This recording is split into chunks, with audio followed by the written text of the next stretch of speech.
ఎప్పుడు మీ ఇంట్లో డబ్బు ఉండాలంటే వీటిని తొలగించాలి. ఇంట్లో ఎప్పుడు లక్ష్మీదేవి కలియ తిరగాలని ప్రతి ఒక్కరు అనుకుంటారు. అయితే చాలా సందర్భాల్లో ఈ విధంగా జరగదు. కాబట్టి ఎప్పుడు లక్ష్మీదేవి మీతోనే ఉండాలంటే కొన్ని పద్ధతులు అవలంబించాలి. చాలామంది ఇంట్లో నీటి పంపును అంటే వాటర్ ట్యాప్ కట్టివేయకుండా అలాగే వదిలేసి వెళ్తుంటారు. నీటిని వృధా చేయడం వల్ల లక్ష్మి మీ వద్ద ఉండదు. నీటి పంపు నుంచి బిందువులు మాదిరిగా నీరు కిందకు పడుతుంటే దాని అర్థం మీ వద్ద డబ్బు కూడా అలాగే అయిపోతుంది అనడానికి సంకేతము. కొన్ని ఇళ్లలో పూజా మందిరానికి అలంకరించినటువంటి పూలు, పూజలో వాడిపోయిన పుష్పాలను అలాగే ఉంచేస్తారు. వాడిపోయిన పూలు ఇంట్లో ఉంటే ఇంట్లో డబ్బు నష్టపోతామని అర్థం చేసుకోవాలి. ఇంటి తలుపులు తెరిచినప్పుడు లేదా మూసివేసేటప్పుడు శబ్దము చేయడం మంచిది కాదు. మీ ఇంట్లో తగాదాలకు కారణమవుతుంది.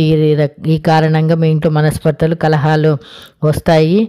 మీ ఇంటి గోడల్లో పగుళ్ళు ఉన్నాయో లేదో చూసుకోవాలి. ఎందుకంటే గోడలో చీలిక ఉంటే మీ బంధంలోనూ పగుళ్ళు ఉంటాయని అర్థం చేసుకోవాలి. పగులున్న గోడ సొమ్ము నష్టాన్ని సూచిస్తుంది.